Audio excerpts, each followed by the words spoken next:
from Evo. Welcome to Lovey Las Vegas for Coast to Coast Hoops with myself, Greg Hoops Peterson, now part of the VSiN Family Podcast. We've got an excellent podcast for you as we're going to be joined in a few short minutes by our good friend Rocco Miller. He does great work over at Bracketeer.org. We're going to be discussing with him what we've all seen thus far in the offseason, the coaching moves that we've had, why more teams aren't diving in on Division II, and shall we say lower-level coaches from the NAIA ranks, what have you. That's something that myself and Rocco have been very big believers in. We're going to talk about the way that teams are just structuring their rosters, how they're trying to learn from the sins of last season, looking at you, Washington, who paid Great Osabor all that money and nobody else anything. So we're going to be discussing that. We're going to be taking a look at just what these mid-major teams can do as well to be able to lure in some of these recruits, even though they might not have as deep of pockets as the power conference level teams as well, and so much more. And then in the final segment, we saw a bunch of guys move in the transfer portal, so we're going to give you guys a recap of all that in the final segment. And if you do have a question, comment, segment idea, what have you for this podcast, you have one of two ways we offer those in.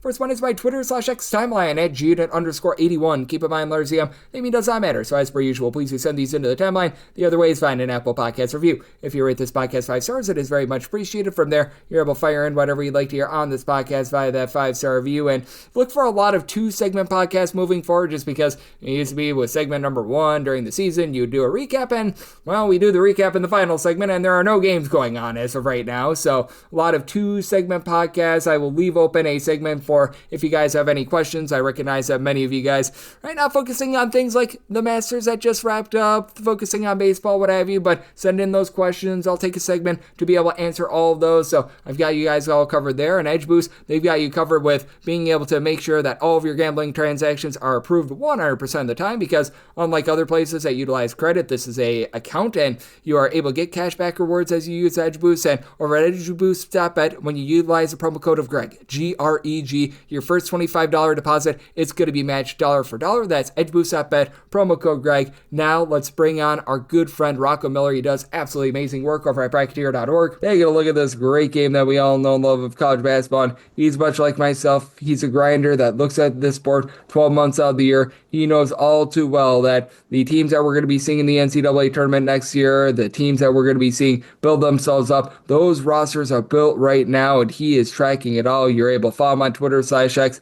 over at his first and last name, Rocco Miller, the number 8 altogether. And Rocco, it's great to be able to get you aboard. Thank you. Great to be back on with you, Greg. How have you been? How's the offseason treating you so far?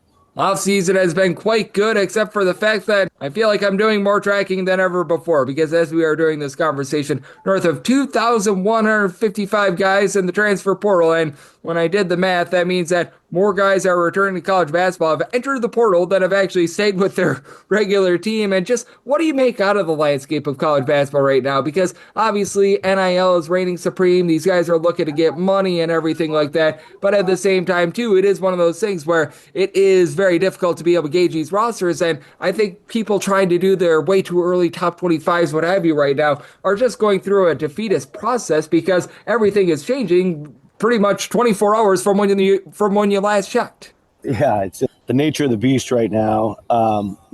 If you're a player, you got to do what you got to do. If you have the opportunity to move up a level, or even if it is just going from one Power 5 to like Kentucky, as we saw with Acquaintance earlier this week, that's a huge difference in income. So you have to look out for your financial future. I think also a big part of it too is like, so many of these guys will probably never even get a cup of coffee in the NBA. They probably, most of them that are making a decent amount in college basketball will play some level professionally, whether it's the G League, overseas, or whatever combination it leads to. But you're healthy now, you're producing now, you're valuable now, you have to cash in. And that makes it very difficult for all the different levels of college basketball, specifically the non-Power 5s. You make it big, even in like the Atlantic 10 or the American now, you could pretty much kiss that guy goodbye unless you're like Memphis or Gonzaga level of budget, or Dayton. And it's just what it is. So, the teams that are at the top have to make extremely good decisions based on evaluations, knowing that they can probably afford, really the 12 guys that they really see themselves succeeding with. But if you miss on an evaluation or two, you're quickly out of the race. At this time last year, people in Piscataway, New Jersey were very excited to have 2 of the top 5 NBA draft picks, but both those kids were 18 years old and they built some really good older players around them, but it didn't work, right? Like they were never in contention for an NCAA bid. They barely qualified for the Big Ten tournament. There's a lot of different factors that go into winning these days. And I think what we saw with the national champions in Florida, or even just the great program that got second place in Houston, is you have to have continuity, team that really comes around one or two or three different factors where the team is the most important thing, knowing that everybody is still going to get compensated appropriately.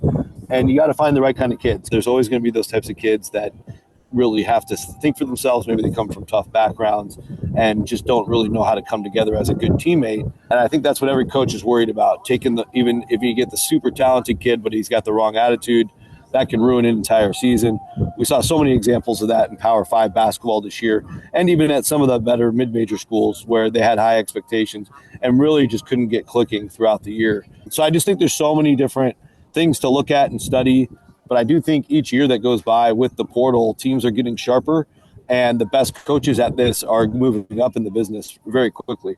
Yep, they certainly are, and that's been really nice to see because, I mean, like a guy like Ben McCollum, I think is a textbook example of what you're talking about. 13 to 14 months ago, this guy was at the Division II level. Now he's going to be over at Iowa. And I think that this is so important to be taking a look at because when it comes to coaching moves that we have been seeing, it is a case where these guys are rising up faster than ever before. We're seeing younger and younger coaches at the power conference level. And I think that is very much warranted because what we were seeing in college basketball, even just as little as 4 to 5 years ago, is not the case right now. And these teams, I feel like they need to be able to find these coaches that are willing to adapt. And the guys that are most adaptable, I feel like, are the guys that were at the junior college level and the non-Division I level just a few short years ago. It goes hand in hand, and I think that's why you're seeing a trend in some of the new coaching hires to bring, and whether that's going to work or not, we have to wait and see. But, you saw what happened at places like Radford and Iona, where they're bringing in younger, dynamic, kind of next-level thinkers that have seen it from the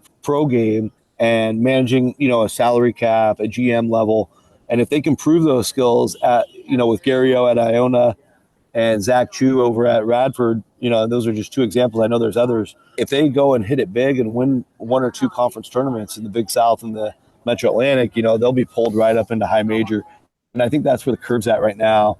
There's also guys that I've been really close with in the business that were either ops guys or assistant coaches. They've gone up to the NBA now to kind of gather a couple of years of those skills. And I won't be surprised when those guys come back to college in a couple of years and maybe even jump in a much higher role, whether that's a head coaching job, much like the Radford and Iona examples, or just go straight into being a GM at a Big Ten, ACC, SEC type of team, because those skills are so vital. You got X amount of dollars to spend. I don't care if it's $3 million, $8 million, $12 million, that's your budget. And you don't want to put all your eggs in one basket. You need to have a complete 1 through 9 rotation, maybe even 1 through 10, depending on your coach, at least 1 through 8.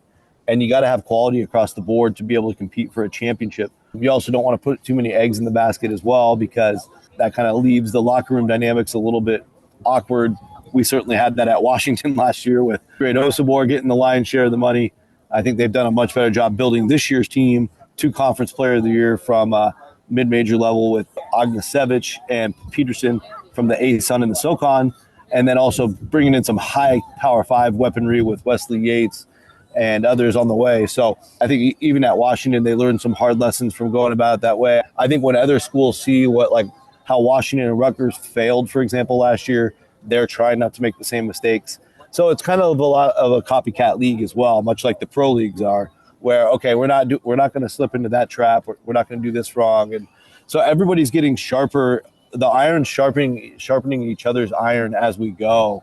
And I think where it gets harder and harder is for these non-powers to kind of reinvent themselves and figure out how they're going to do it with a much smaller budget. Yep, it certainly is going to be a little bit of a challenge, and it's going to be interesting to see how they go about things, because I think that that's a big question on everyone's mind after we just didn't get those Cinderellas this last season. We really didn't see those mid-majors be able to shine in the NCAA tournament. Certainly places like the NIT, it was very tremendous for this, but what do you think that the answer needs to be for these mid-majors? Because we were talking about bringing in these guys that were perhaps at like the NAIA, the junior college Division II level, and I think that that's all well and good, but these teams, they do need to get very much more creative now in this day and age because, simply put, I remember you were talking about this on the podcast the last time you were on, the number one guy at like a UNLV, a solid conference school, like out there in the Atlantic 10, out there in the Mountain West, they're making less than guy number 8, guy number 9 out there in the SEC, and that sort of disparity really does put these teams at a disadvantage. Right, yeah. Well, it depends on your school, too. I do think this era has created an angle for leagues like the Ivy League. I don't think the Ivy League's been anywhere near as good as it's been the last couple of years, and that's because they can sell something else besides money. They can sell this higher education. A lot of the Ivy League players come from a lot of money, wealthy families, a lot of parents that are business owners, highly successful people in life, and so they're not too worried about their annual income playing basketball, but they have that luxury. You see that a little bit with the UC schools as well. Like the UC schools were terrific last year. I think at one point in the Big West season, they were the 5 best teams in the league. And you also have like Cal State Northridge and others. You can sell different things in those pockets. But I think for the vast majority of mid-majors, your best selling point is minutes. And sometimes if you are buried on the bench at a place, like LSU or like Kansas State, you might be much better off even if you get maybe half the amount of money. And I get it. If you're from a certain background, you probably can't afford or want to even look at that option. But if you can go somewhere, like UNLV and be an all Mountain West player like Deaton Thomas Jr. was, your next set of money is going to be waiting for you the year after. And it's probably going to be a much bigger amount than you would have got this year to be like the 8th or 9th guy. And so that's what these mid-major teams that are still fighting for guys have to be able to sell. I think it's pretty clear too. It's a high quality of basketball. There's not a huge drop off in terms of, what New Mexico was able to do.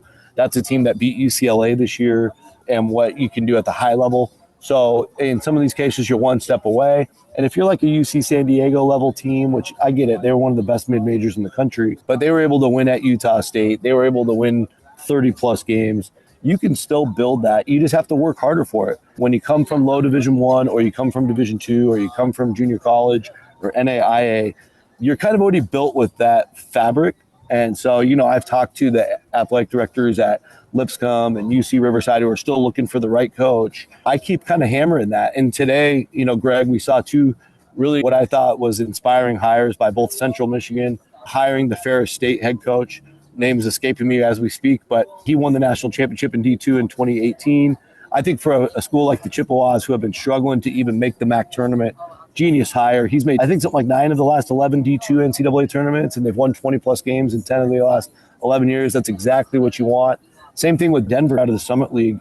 They hire Minnesota State Moorhead head coach, who had won 25 games in each of the last 3 years, and very young, under 40, perfect kind of hire because the thing I think we talked about last time I was on was these guys know how to work. And if you know how to work the right way, you're going to find players. You're going to be able to build a 1 through 8, a 1 through 9, a 1 through 10 rotation that can be really effective. In this case, the Summit League and MAC. And the MAC's been down lately. I think MAC's one of the leagues that's really been hurt by this NIL era. I think this year might have been the worst MAC top to bottom I've seen. And so there's really an angle to get some of these hard workers. Like you could see Central Michigan jump from like 8th or 9th to 1st next year. Yep, absolutely. Tim, I hope I say the last name correctly, Bergstrasser coming on over from Minnesota State. Moorhead is going to be a big one. Yes. And then the name that was escaping you was Annie Brockema, who he was doing a tremendous job over at Ferris State. I am right there with you, and we saw that very much last season as well. It's something that I harped upon on the podcast, betting on these teams that hired on the Division II coaches. Cal Poly was one of them. 2 years ago, CSUN was one of them. Yes. This has been such a sustainable model, and do you think that this is going to become a little bit more of a trend? Because we saw north of 50 coaching vacancies this past offseason, and up until what we saw Monday with Central Michigan and Denver, to your point, making great hires, we didn't see a lot of guys from the Division II level get that opportunity, and I was personally a little bit surprised by this because I think in this day and age, we're seeing a lot of these retread coaches not pan out, and these teams that decide to swing on a guy that was at the Division II level, even Houston Christian for a little bit of a smaller level as well, they've all been rewarded. Yeah, I am a little surprised, but I think the ADs that are doing it are making the right decision. That's the biggest thing that keeps coming up with the ones that have done it. And again, I think you called it with the Cal Poly, Mike DeGeorge example this past year, Andy Newman the year before at Northridge. The Big West is a little bit ahead of the curve. Some of that is by necessity, right? Like Cal Poly and CSUN can't afford the largest salary, so their hand is forced a little bit. And Cal Poly had nowhere to go but up. Let's call it what it is. They didn't, but they found a great coach. I mean, that was a heck of a ride last year, especially down the stretch when they got healthy. And they had some good wins in the beginning of the year too. I really enjoyed that whole season of the Mustangs. And I think that's the thing, is like the thing that keeps coming up is these guys know how to work. I think if you go and hire like a former player or a celebrity head coach, or, somebody from high-end Division I that just got fired. I think Central Michigan had Tony Barbie before? Yes. Like, those guys are like, you can find those guys, and they all would love the job. They'll take the lower salary. But does that mean they're going to work? Or a guy who's already kind of been an accomplished coach or even player that has money already, would they rather go to the golf course a couple times a week? Or do they want to be in the lab, like grinding on portal players that they've never heard of? And I think what ends up happening, I probably would never admit it at all, but the reality is they're just living two different lifestyles. The ultimate grinder working their way up the ranks that would just embrace. And again, we'll see what happens at Lipscomb and UC Riverside. But I have a good feeling they're gonna go kind of down a level to get their guy. And I think that's perfect for those types of jobs, because the only way they're going to succeed is if they earn everything. And that goes from every single aspect of the program. It starts with the portal, then it goes into offseason conditioning, then it goes into installing your offense and your defense and all of your different strategies throughout the game and the style of play, your tempo. But that takes a ton of attention to detail. You only have a grand total of about 9 months to really see it come together, maybe even 7 months if you argue like the start of conference play.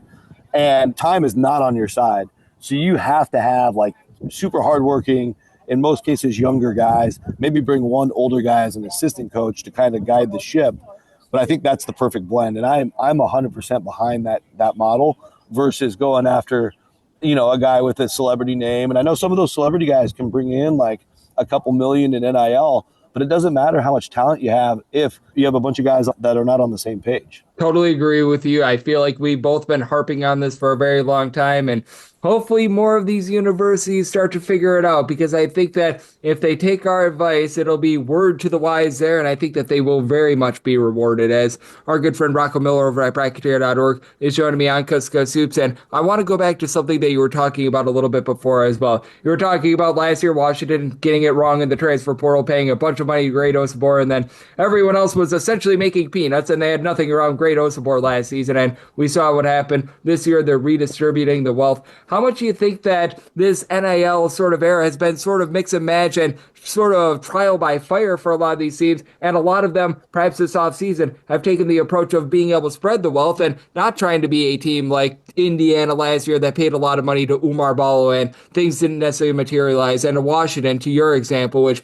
I think is right on point, paying a lot of money to one or two players and then not having much for the rest of the roster. I think last year taught us, especially if you just look at the Final Four teams, 3 of the 4 brought back a lot of guys between Florida, Houston, and Auburn. And they had dominant seasons, all 3 of them. Duke was kind of the exception, really only bringing Proctor back, but they put generational talent around him, right? So I think Cooper flags don't grow on trees. That's right. That's right. And they had several, Knipple and Bulash and all those guys, just super special. So it's going to require that type of continuity. Can separate yourself, right? Like Florida was a lot of the same guys the year before, scratched their way into a 7 seed, and they're one and done in the NCAA tournament. Todd Golden as a coach had never even won an NCAA tournament game until this year. Then he gets a bunch of these guys back, adds a key piece in Elijah Martin, and boom, they win 6 in a row. And so I think even Houston, who struggled to get past that Final Four stage, they only got there once. It was the 2021 bubble tournament, if you will, in Indianapolis. Broke through the Final Four that year, then kept falling short between now and then. Finally broke back through this year, got to the championship game. So I think the difference there was just getting so much of those guys back, including LJ Cryer and Emmanuel Sharp, just amazing shooters with their typical toughness in the middle. Auburn kind of speaks for themselves. Lots of guys back, including the player of the year in Janai Broom. So I think that's kind of the key. Like if you're a team that fell short this year, whether it's Alabama or Illinois, Iowa State, a bunch of those types of teams that keep getting close, that keep finishing top 10 KenPom, but can't break through the Final Four, maybe it's best to just keep doing what you're doing. Like we saw earlier today, Braden Smith from Purdue announced he's coming back. Like how huge is that? They have basically another coach on the court at all times, so Purdue can win games that, maybe they'll be out talented in some games in the Big Ten, but with him guiding the ship, they're going to win games that maybe they otherwise wouldn't have without him there. And so that continuity piece is still really, really important. And even if it's just for a 2-year period, and I think that's also becoming a big part of the portal, using the Washington example now, since I'm close to them, I know 3 of the guys they signed in the portal are on 2-year deals now.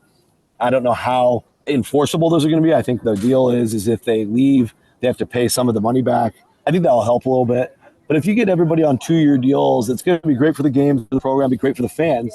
And maybe you can only do that at the high major level. But I think that's going to make the top of the sport even stronger than it was. In the 4 teams that made the Final Four, in terms of like a season recap, I thought it was pretty tremendous, just the amount of efficiency all 4 of those teams possessed.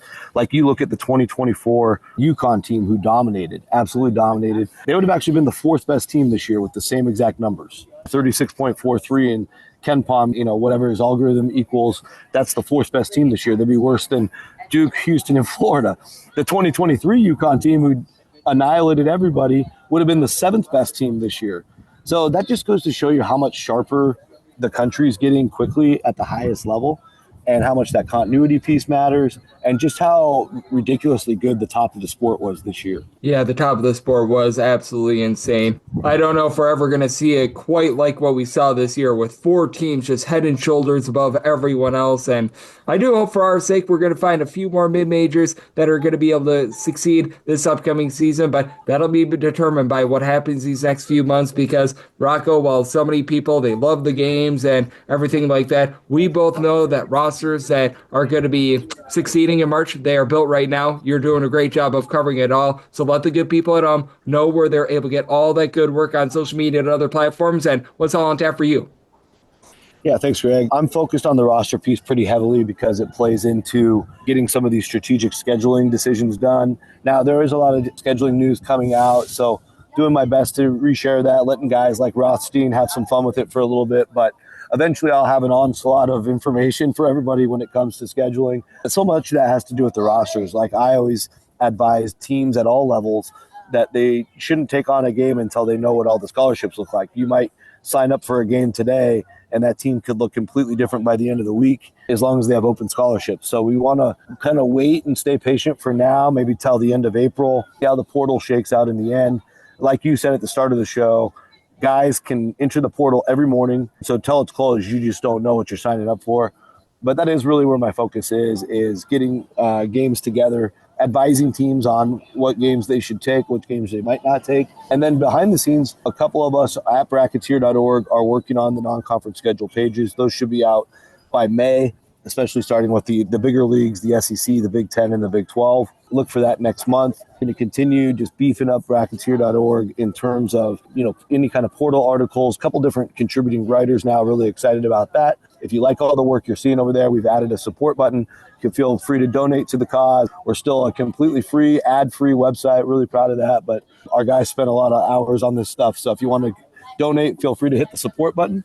And then any up-to-the-minute news, of course, follow me on X/Twitter at Rocco Miller 8. And the guys over there at bracketeer.org, they do deserve your support, because these are guys that are working hard, taking a look at everything in college basketball, and every single time Rocco is aboard, he lends such great insights just like today. So big thanks to Rocco for joining me on Coast to Coast Hoops, now part of the VSiN Family Podcast. And coming next, let's take a look back at the last 24 hours of college basketball news and notes and look at what we all saw in terms of player movement on Monday.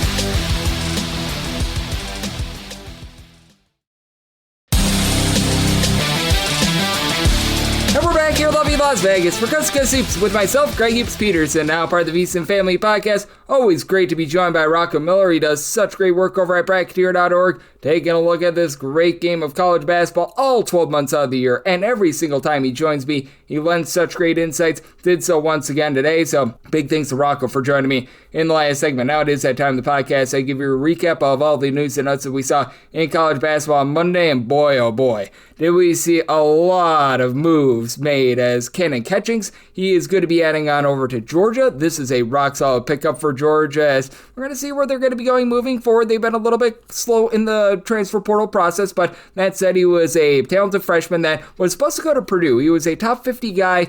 He was more or less an ancillary piece for BYU. Actually won them a game or two, shot 35% from three-point range at about 6'6", 6'7", so he's got a very nice skill set, and he's got a pretty solid frame. I think that he's going to be a good pickup for this team, and his versatility in general, I think, is going to lend itself very well to the SEC, something that Georgia is very much going to need, and he's going to be joining Justin Bailey, who was an amazing three-point shooter over at Wofford last season, along with Jeremiah Wilkerson. Georgia had a little bit of a kryptonite with their three-point shooting last season, so they're doing a really good job of being able to address that, and then this team is looking to address some holes as well, and I think this is going to be a nice pickup for them. Jerron Stevenson, he's going to be heading on over to North Carolina. He had 6'11", should be able to give them a little bit of something down low, and he also has the versatility to be able to give you a little bit of shooting from three-point range as well. With the Crimson Tide this past season, about 5.5 points, 3.5 rebounds per game, so I have to like what he's going to be able to bring to the table. Noah Boyd was over at LSU this last season, and he's going to be landing with Western Kentucky. He was a standout at the junior college level a few seasons ago. He was over at McCook Community College, and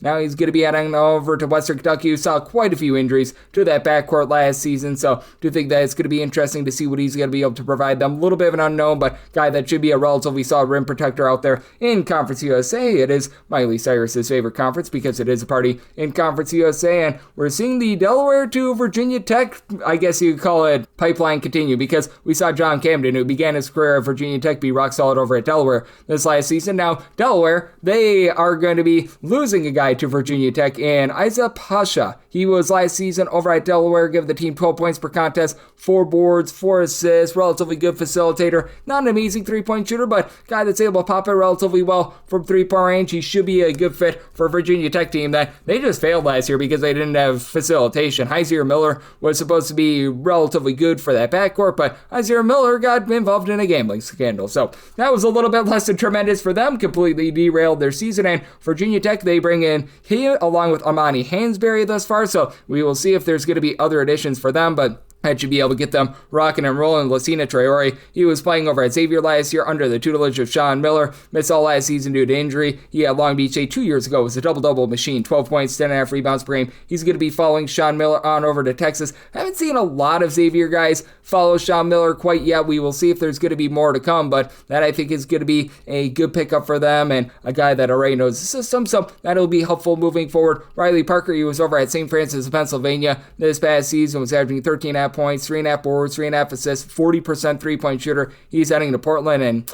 Portland just needs anything in general to be able to get up off the mat. It was a rough season for them, to say the least, and really ever since season number 1 under Shante Liggins, it's been relatively rough for them, but for Portland, I do think that this is going to be a relatively good pickup for them. A team that has been quite quiet in the transfer portal thus far, really their first major addition, and I will say a pretty darn good one. I do think that this is a good addition as well. It's Roderick Coffey heading on over with Patrick Curry on over to Grambling State. He was a big reason why Florida A&M was one of the best cover teams in all of college basketball last season. Not a guy that scored a lot, but a good glue guy for Patrick Curry in a system that shoots a lot of threes, plays some rock-solid defense, 3.5 assists, 6 points per contest, so he's going to be able to give them a good skill set at 6'4". You've got Ethan Potter staying within the state. He was over at Utah Valley this last season, and he was solid at Utah Valley, 7 points, 4 rebounds per contest. Not a guy that's going to light it up from 3. He's heading on over to Utah Tech. This is big for Utah Tech because they had absolutely no rebounding whatsoever last season, so they needed just any modicum of rebounding, any modicum of a big man whatsoever, and for Utah Tech, not a team has made a whole bunch of moves quite yet. This is really the first of them, so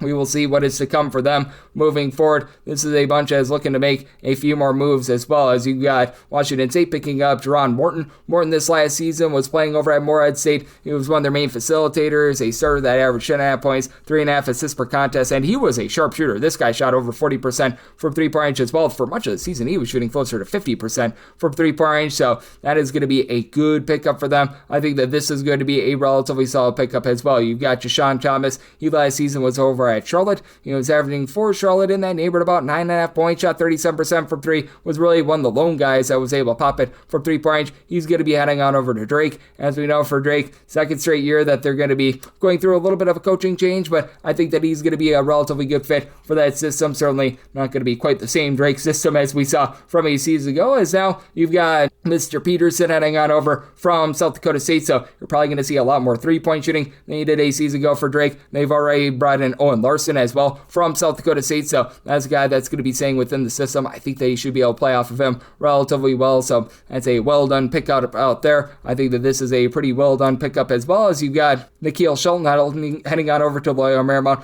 Marymount's starting to get into the act on things, and for Shelton, he was on a Eastern Illinois team that wasn't great to say the least, but he was solid himself. 4.5 boards, a pair of assists, 17 points per contest, 36% three-point shooter. I think that he's going to be able to uplift a Loyola Marymount team that just didn't have a lot of guard play in general, and I think that's going to be big for them moving forward. And then Eric Parnell, he was over at the Pride of Hufser this past season, averaging about 4 points per contest. He's going to be going on over to Fairleigh Dickinson, and Fairleigh Dickinson hopes that they can be fairly good this upcoming season, as they were one of your best cover teams in all of college basketball. Weren't able to win like the NEC tournament or anything like that, and as we know, they're looking to get back to the NCAA tournament for the first time since they were able to have that just insane upset and knock off Purdue in the NCAA tournament. But for Mr. Parnell, he was able to shoot about 37.5% from three-point range last season. He's going to be able to fit that system relatively well, so I do like what he's able to bring to the table there. I do like what Masai Troman is going to be bringing to the table for George Mason, coming in from Northeastern, relatively good defender. He was limited to 13 games this past season due to injury, with about 13.5 points per contest. When he was playing in the 2023-24 campaign, was a much better three-point shooter, where he was able to put up double figures, so I do think that that's going to be big for them. And then you've got Gavin Walsh. He was over at UNC Wilmington this last season. Double-double machine. 11.3 points, nearly 11 rebounds per contest. That was a top 5 mark in all of college basketball. He has decided that he is going to be going to UNC Wilmington, with Harlan Obia now being out of the fold. They needed a little bit of something down low, because with UNC Wilmington, it seems like they always have good guard play. They always do a nice job of being able to protect the ball, but up until this season, they were a little bit weak on the glass. I think that they saw that, being able to pick up a guy like a Walsh. I think that that is going to be very helpful for them. I think that this is going to be helpful as well. You've got Caden Boom Boom Powell. He was over at Rice. Go Owls. He was able to give the Owls right around about 10.5 points, a little bit over 7 rebounds, and a block per contest. He's going to be adding on over to Baylor. Now, I don't know what sort of minutes he's going to be seeing at Baylor, if I'm calling it what it is, because the American, I mean, it's a pretty rock-solid conference. Let's call it what it is, but it's not the same level as the Big 12, for example, and Baylor's bringing in a lot of guys. Michael Rutta, who is so good and versatile over at Oregon State. J.J. White, who is a sharpshooter over at Oman, a guy that's able to dole out the ball. They're bringing Cameron Carr from Tennessee. Obi Ojum, he was over at Wyoming this past season, sharpshooter for them. And Jocelyn Bodu, who is the Big South Defensive Player of the Year 2 times running, and is a really good defender in general, able to hit the glass. So I think that Powell is probably going to be just a little bit more of a, shall we say, ancillary piece, a little bit more protection in terms of depth, but he is added to the system, and that's going to be able to help them out even further. Malachi Smith, one of the more efficient point guards in all of college basketball this past year for Dayton, 10.5 points, 5 assists, steal per contest. He is going to be joining UConn. With UConn, they were hoping to have Aiden Mahaney as a little bit more of a developmental guy. He decided to hit the transfer portal, but he joined Silas Demery, who is a top scorer over at Georgia. This last season, he was their number 2 scorer, and Smith being so good at being able to hold the ball, I think that this is going to be a good fit for UConn, as they were utilizing this past season guy that was in just like his 500 million billionth year of college basketball, and Hassan Diarra, to be able to hold the ball, and he was really efficient. That was an offense that they didn't play fast, but they knew what the heck they were doing with it, so I do think that this is a very good pickup for UConn, and one that they very much needed to be able to try to get back to the title game like they've been over the last few seasons. DeMarco Minor, he was very major over at Oregon State this past season. Not necessarily a prolific scorer, but he also began his career at SIU Edwardsville. He put up good numbers, nearly 10 points, 5 boards, 5 assists, steal and per contest. Not a great shooter, but he's a capable shooter. He's going to be joining Pittsburgh. We have noticed with Pittsburgh, they've had a liking for guys that don't necessarily light it up from 3 points, but they just do a little bit of everything. He should be a good fit for this Pittsburgh system, so I do like that, and you have to like this as well. Ben McCollum going to work over there at Iowa. He's adding in there Brandon Housen, who last season over at Kansas State was a 39% 3-point shooter, about 11 points per contest. Needs to work on his defense, a little bit of a one-trick pony sort of guy, but that one trick was a very, very good trick. And if you'll recall with Drake last season, not a lot of guys popped it from 3-point range, but they did have a guy, Mitch Vizcari, who was a really good 3-point shooter. They just really leaned upon him. He might be playing that Mitch Vizcari role this season over at Iowa, so I do think that this is good thinking about him, so they don't necessarily need him to be like the defender that he's currently not, and I do think that with a coach like Ben McCollum, he can be able to get him to play quite a bit more defense, but I do like this this pickup, and Iowa's been hitting the portal hard. You've got a lot of guys coming on over from Drake Khalil Combs, Tavion Banks, Cam Maniwu, Bennett Sturz. They're already coming in, and then they're also bringing in a guy in Cooper Koch. He's going to be coming back for them as well. You read in there Isaiah Johnson Agriu, who is a top flight recruit out of Miami. So this is overall a roster that is starting to come together. So you do have to like to see that for Mr. Ben McCollum. And Isaiah Moses, he was rock solid over at UC Riverside last 2 seasons, was more of a number 2 scorer behind Barrington Hargress, 12 points, 3 assists per contest, mid-30s 3-point shooter. He's heading out over to Eastern Washington. You can tell that for Eastern Washington this last season, they just lacked the 3-point shooting that they traditionally do have. It was a little bit of a changing of the guard as you bring in Dan Monson, who is so rock solid over at Long Beach State, but it seems never really shot it well from 3-point. I think that he's learning the hard way that in the Big Sky, you need some good 3-point shooting, and I do think that that is going to be huge for them moving forward, and this is going to be huge moving forward. Trey Dinkins just deciding to take a tour of all these schools out there in the Atlantic 10 as he is going to be heading on over from Duquesne to George Washington. He this last season was the main scorer over at Duquesne, shot 38% from 3,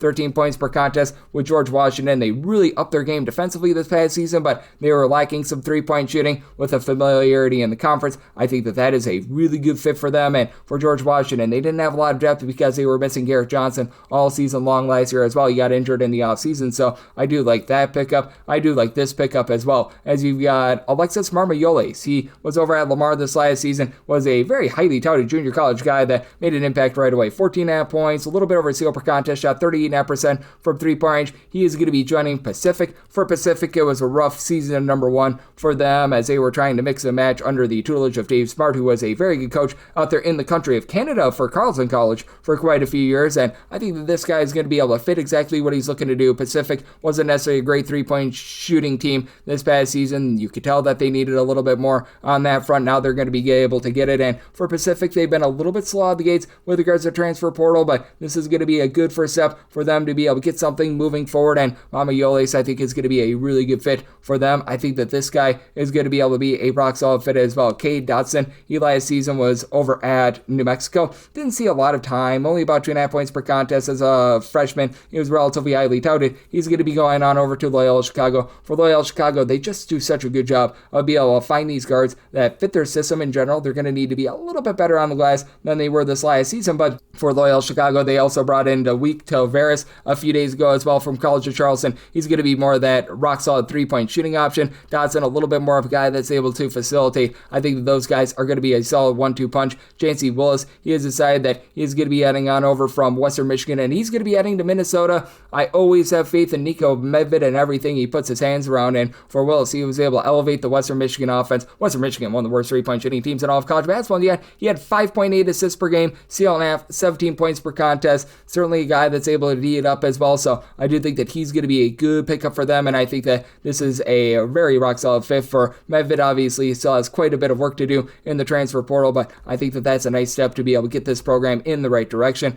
I think that this is a nice step in the right direction as well. I mentioned the fact that Trey Dinkins is going to be going to George Washington. They lose Jaquai Hudson, and he's decided that he is going to be going to Longwood. Longwood had some nice pockets out there in the Big South. Typically, you wouldn't be able to get a guy like this who he was able to see good solid action for George Washington all season last year. 6.5 points, 2.5 assists, a little bit over a steal per contest. Not a guy that would necessarily be like taking over the game or anything like that, but a good ancillary piece at a school like Longwood. He should be able to see some good run, and for Longwood, we're going to see what they're going to be able to put together in terms of their NIL collective. They did a very good job in the transfer portal last offseason. They've also got Reed Thompson Jr. coming on over from James Madison, so don't think that they're done by a long shot, and I think that that's going to be big for them. This is another big one as joining Villanova, Zion Sanford. He last season was playing over at Temple Go Owls, so within the state and within the Philly area. 13 points, 4.5 rebounds, 2 assists. Solid but not great 3-point shooter. I think that he's going to be able to come in there right away, be able to elevate a Villanova team that obviously, hopefully, they have more than just the 5 guys that Maryland did a season ago under the tutelage of Kevin Willard, but Kevin Willard did an amazing job coaching up that team last season. I think that this is going to be a good fit for them. I think that this is a solid fit as you've got Kamari McGriff heading on over to Kansas State. I don't think that he's going to see a ton of minutes over at Kansas State, but he's a 6'9", just lunch pail guy that's able to give you 11.5 points per contest, a little bit over a block per game. He could be a guy that comes in off the bench,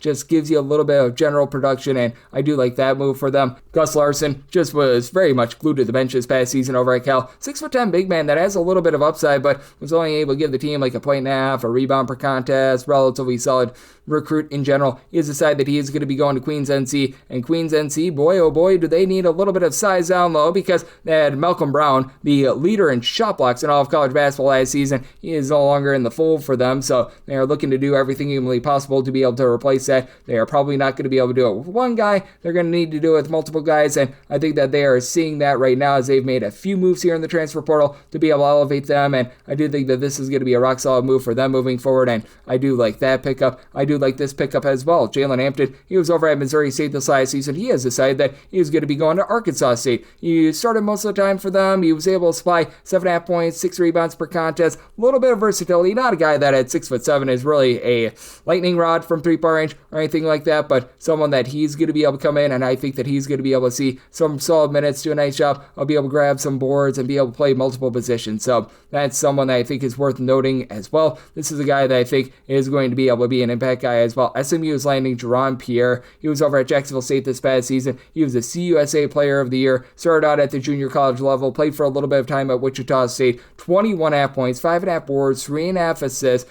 and he's going to be able to do a nice job of being able to fill that Kevin Boopy Miller role as well for SMU. It was a team that they lacked a little bit of defense, and with Jerron Pierre, he played at a system that was very, very slow and controlled, so it's going to be a little bit of a jump for him, but overall, I do take a look at things for this SMU team, and I do think that they're very much on the up and up. They pretty much bought their way into the ACC last season, and they're utilizing that money to be able to try to stay on top. You had Ahmad Noel, who is a guy that started his career over at UConn. He was a top 50 or so recruit, just didn't see a lot of playing time in general. He has decided that he is going to be going to VCU. For VCU, it's going to be very much a new dawn and a new day for them, but feels like every single coaching move that they have made has always been rock solid for them, and I have no reason to doubt this year. This is a high level of player that they're going to be bringing in. The potential is very much untapped, but I do like to see them being able to make that sort of move, and I do think that that's going to be able to pay off for them. Julius Threadford, he was over at Western Kentucky this last season. He's decided that he is going to be heading out over to Memphis. He had his season cut short after 18 games, so we'll see if he's able to get out there on the floor night number 1, but 12.5 points, 4 boards per contest. Not necessarily an amazing 3-point shooter, but he's a solid 35-36% 3-point shooter, and I feel like he's going to be a good fit for this Memphis program. Now, Memphis, as we know, they could be a little bit hit or miss on the defensive side of things. I do think that Threadford very much fits that mold as well, but he's going to be joining a few different guys. Quante Berry, who's coming on over from Temple. Dante Harris, he was over at Virginia this last season. I think all these guys very much elevate each other in the backcourt. I think that this is going to be a very good pairing, and I do think that a good roster is being built by Memphis. Obviously, you always have some question marks with regards to coaching, but all in all, I do think that that's solid. I think that this is a nice pickup as well. John Bull, he's a 7'2" big man. He was a former 4-star prospect, a former top 100 recruit, just couldn't get out there on the floor last season for Ole Miss. He's went to Central Florida. We had Mustafa Team this last season at 7'2", be a nice rock solid shot blocker for them. And UCF, as we know, they used to have Taco Fall as well. They love these big men. He is good to be able to fit into that system relatively well, has a little bit of versatility, so I do like what he's able to bring to the table. I do like what Gary Clark brings to the table as well. He over at Corpus Christi this last season, he was able to give the team right around about 15 points, 7.5 boards. He's going to be adding on over to Utah State. He's going to be a nice fit over there. As for Utah State, finally, a cycle where they didn't lose their head coach, so they might be able to form a little bit of, shall we say, camaraderie. They might actually have a few guys that stay over there, but I think that his game is going to translate very well for Utah State. They had last year, Uben Gesirse was able to be rock solid down low. Not necessarily a guy that was going to step out and pop threes or anything like that, but a guy that was able to be very efficient, and he certainly fits that mold. You've got Jake Whalen. He is going on over from Utah to Clemson. He saw quite a few starts this last season. More of an ancillary guy. Shot 35% from 3, 6.5 points, 5 boards. With Clemson, I don't know how many minutes he's going to see, but Clemson has just a very good way of being able to spot these guys that they know are going to be able to fit their system. I think that Whalen could be one of those guys, so a little bit of a wild card. Not expecting him to be someone that just completely elevates the program or anything like that, but I do think that this is a very good pickup for them, and this is a nice pickup as well for the Dons of San Francisco. They were really missing that true big man last season without Jonathan Mogbo, and now they've got Guillermo Diaz-Graham. He was this past season over at Pittsburgh. He was able to give the team right around about 6 points, 5 boards, made right around about 35 or so percent of his threes. Heading on over to San Francisco, a place that really does embrace positionless basketball. Felt like they really need that tough light rebounder. They get it. This is a good pickup for them. And then Javon Jackson is a nice pickup as well. He was over at UIC this past season, and he's going to be adding on over to Murray State, 11.5 points per contest. Murray State, another team that they had a coaching change in the offseason. Guy that's able to have some versatility. Really came on towards back half of the season with UIC as well. So I do like that pickup, and he stays within the conference, so you've got that familiarity. Malik Moore is going to be looking to give more to Xavier. This last season, he played at Montana, shot 41% from three-point range, was able to log for the team 12.5 points,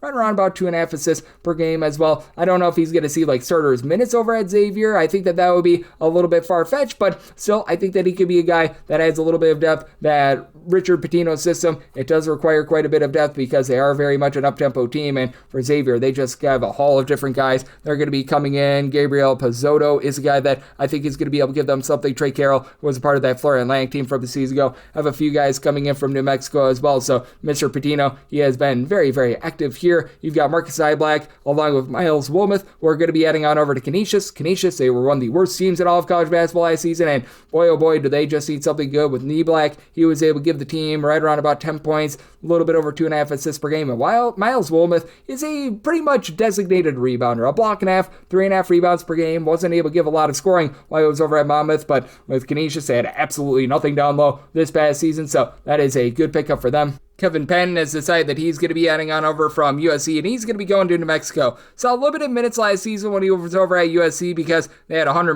billion transfers, but when he was over at San Diego 2 seasons ago, he was able to give the team about 10 points per contest. He was an all-WCC freshman, was able to throw in there a little bit of our block per contest at 6'8", relatively good versatility. He's able to be a solid three-point shooter, not necessarily an amazing three-point shooter, but a nice skill set, guy that was just very much underutilized last season, so I think that he's got some upside for them, and I do think that there's some upside with this as well. AJ McGinnis, he last season was at Wichita State, was just very much underutilized. 4 points per contest, began his career over at Cincinnati, Lipscomb, UNC Greensboro. His best year was with Lipscomb during the 2023-24 campaign. He threw in there a little bit over 13 points per contest. Has always been a good three-point shooter. This past year, we saw that crater a little bit, but I think that that's more or less just because he was not seeing meaningful minutes whatsoever, as he's a career about 36.5% three-point shooter. This past year shot more around about 34% from three, but when he had that bust-out year over at Lipscomb, shot more like 39.5% from the outside. So guy that is very much a capable three-point shooter. He's now out there in the open market, so we'll see what happens there. And Toledo, they're looking to do a little bit better than they did a season ago, and they're bringing in Rodney Johnson. He's a guy that very much fits the system. He's got some size. He's able to grab some boards, 13 points per game, because